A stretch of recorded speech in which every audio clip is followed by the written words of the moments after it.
Hello, everybody. This is Zhou Zheng Show and Beautiful Life. Today, I will invite a very special guest. She is Deborah Turnbull. Hi. Hi. Deborah. Joey. Nice. Yeah, welcome to our Zhou Zheng Show and Beautiful Life.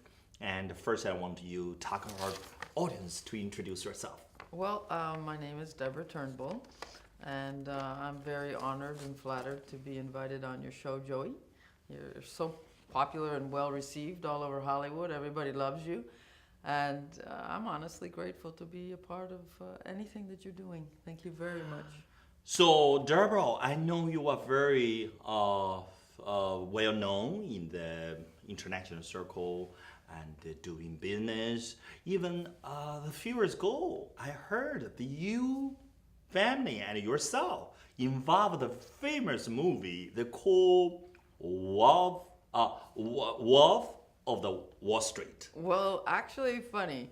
I did go to see Wolf of Wall Street, and whilst I was watching it, I said, wait a minute, I think that's my boat. I think that, wait a second, hey, hold on a second. Hey, fellas, come on board. Plank's right around there. Welcome. Whew, what a nice day. Because one of the crew I had actually talked to after we sold it, I called her. She said, "Oh, they sank your boat. They sank your boat. Jordan Belfort sank the boat." And Jordan bought the boat from us. And yes, indeed, he sank the boat. And how many people can you stay in that boat? Well, the 9 crew that lived on the boat full time. So there was a full-time 5-star chef, a sous chef, a full-time engineer, a captain, first mate. We had the crew, the ladies that took care of everybody living on the boat. And then, of course, our guests would come. And we had Senator Kerry all the time. We called it the Senator's Cabin up on top.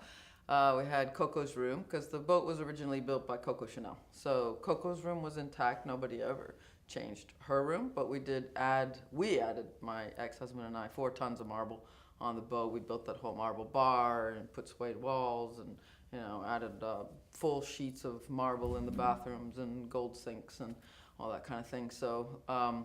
So the producer of the Wolf of Wall Street. That's a different producer. Wolf of Wall Street was the movie that they made about Jordan Belfort's purchase of our former yacht when he took it and sank it.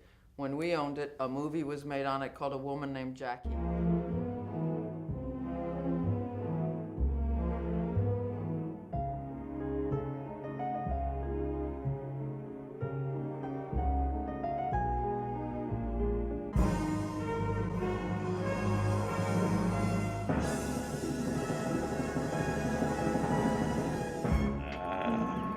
Now we will see how good a Greek my wife has become.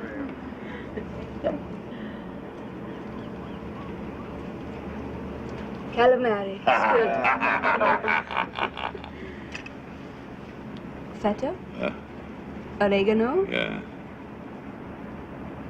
Paradiso stuffed calamari. Excellent! Now this is our real test. Harry, I'm not hungry anymore. Oh, no. Eat, these are my friends. You insult them. Go ahead, taste it, Jackie. It's really very good. Είναι πολύ ωραίο. And A Woman Named Jackie was about Jackie Onassis. Mm-hmm. And that Lester Persky produced it. Mm-hmm. And it was on ABC. It won the mini-series of the year that year. And it was, that was a very fun movie. They asked if they could film it on the yacht, and I said, you have to trade me for a speaking part.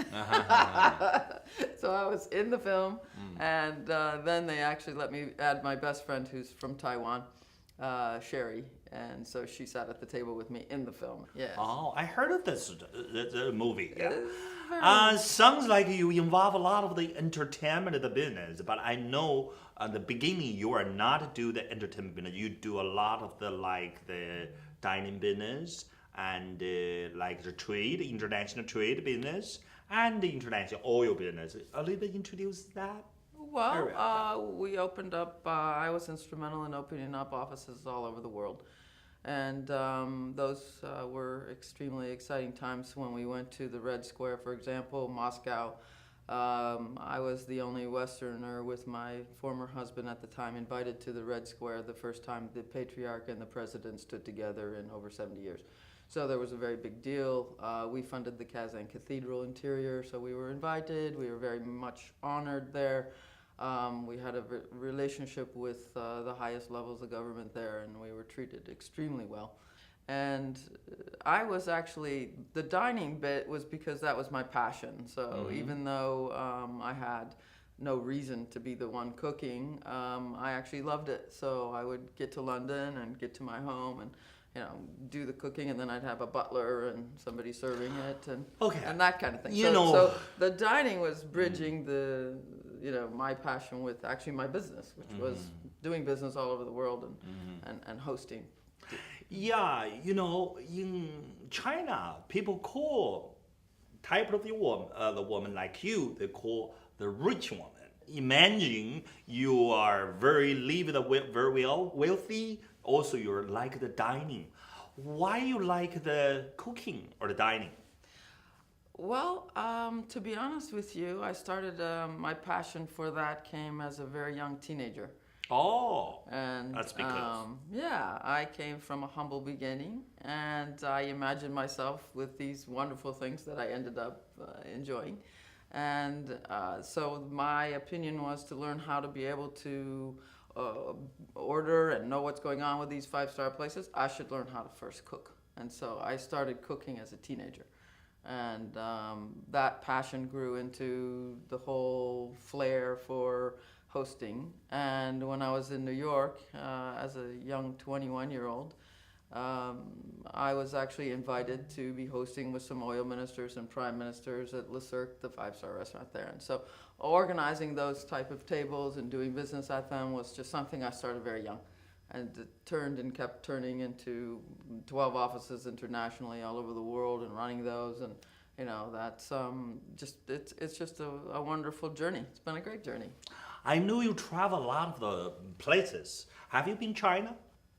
I have not been to China. But I heard that you landed in Hong Kong, right? I did land. That's a part of the China. Yes. Should be in China. Okay. I know you like the Chinese food. Oh, I love Chinese food. Well, my best friend's Chinese. You got to remember. Oh, okay. So her and I, we used to have a lot of Chinese food. Have a lot of Chinese food, and of course. Could you give me the experience of how you compare the Chinese food to another food, like Italian food, or the favorite your food? Chinese food is your favorite food? I don't know if I have a favorite. If I had to say this is food my favorite or that food is my favorite, I like food. Okay. I think my friends call me a foodie, so food is the Chinese people call the food is they see the people depend on the food. That means 民以食为天. That means people depend on the food. They make regard the food like the sky, like the paradise. When you sit together and you dine together, you have some bonding happening just because you're what they call breaking bread together, right? Those old. So, do you have any experience to taste the Chinese food?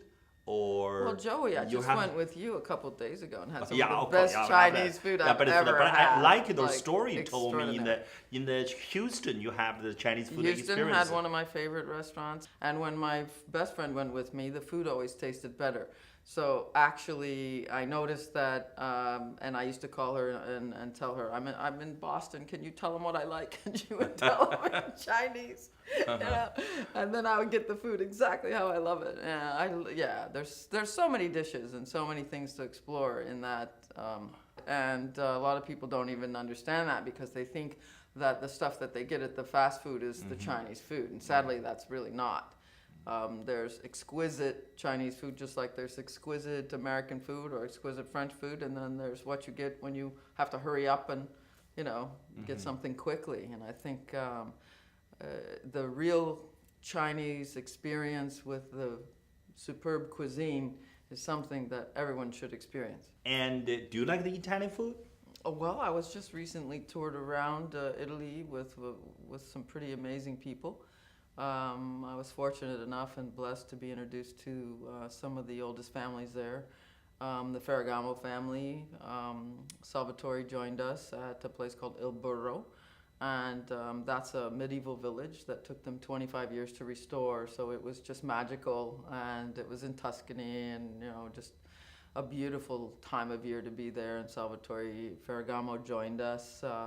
Of course, he came immediately and said, "Where's the wine?" I love this guy. It's lunch. He said, "Bring the wine."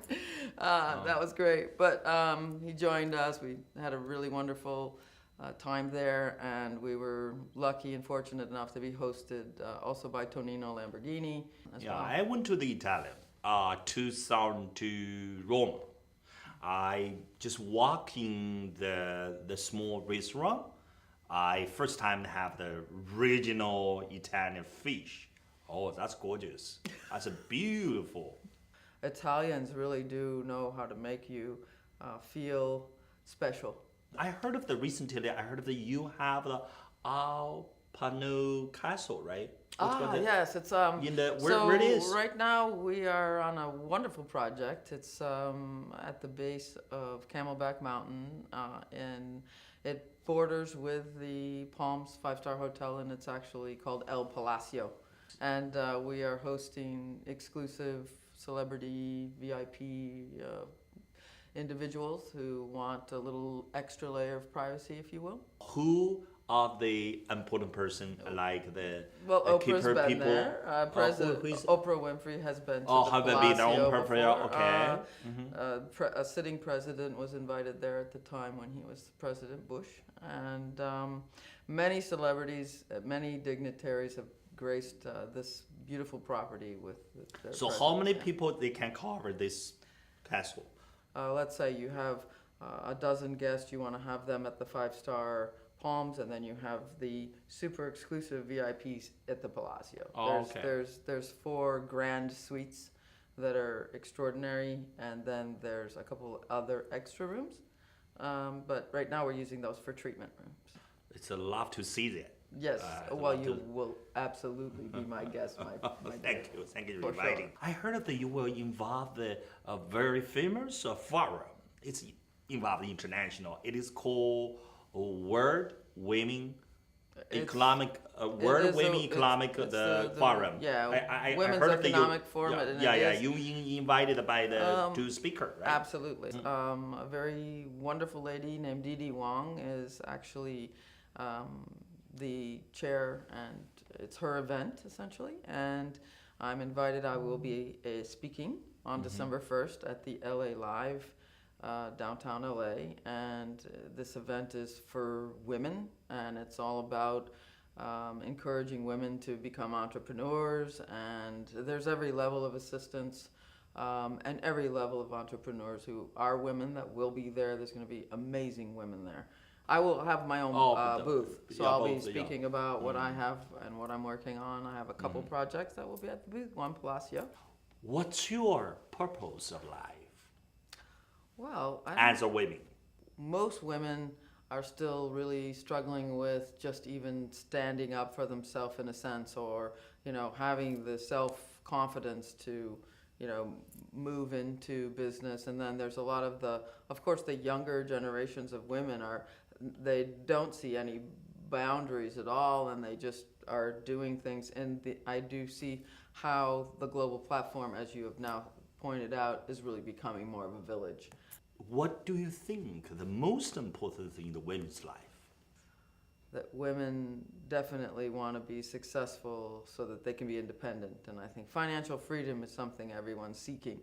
And freedom in general is what people really want, is the freedom to be able to spend the time with those who are important to them, to be able to cherish and love the ones that they want to be with, right? And I think at the end of the day, having all the money in the world still points you to that same place. Who do I want to sit next to, and where do I want to spend my time? And most of us find that's family. So, okay. As a successful woman, what kind of the things do you think to help the women to be the successful women?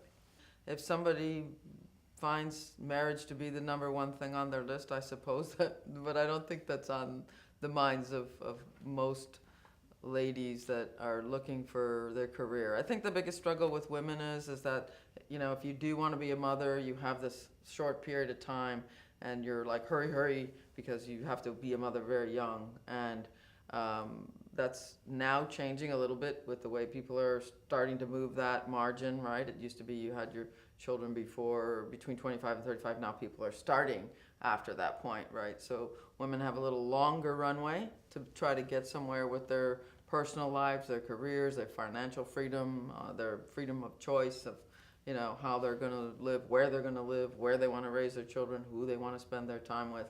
There's that runway is much longer than it used to be, so you now have time to develop a career, and you can still develop other areas of yourself. But I say develop as much about yourself as you can, you know. And that's the big thing. Don't just, I want to make money, or I only want kids, or I only want a family. You know, develop these things so that you're a more well-rounded person and you have more to offer to that candidate, that special man. Okay. And do you have kids? I do have 2 children, yes. Oh, 2 children. That grew up. They, You were living together, or you just no, sometimes they're off on their own. Oh, okay.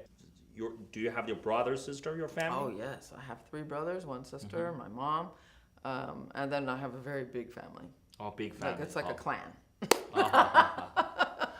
So, before we let our guests go, we always ask them, what's your beautiful life? Ah, wow. I suppose if you can live your life in love with all of what you're doing, and you come from the octave of love, and you're sharing your passion and what you love with others, that is a beautiful life. Okay, love is a beautiful life. I like that. I agree with Deborah Turnbull and the comments about the beautiful life. And like the German Goethe said long time ago, in the life, the important thing is have the great aim, and we have the determined to attain it. That's maybe a beautiful life. Thank you for watching Zhou Zheng Show and a Beautiful Life.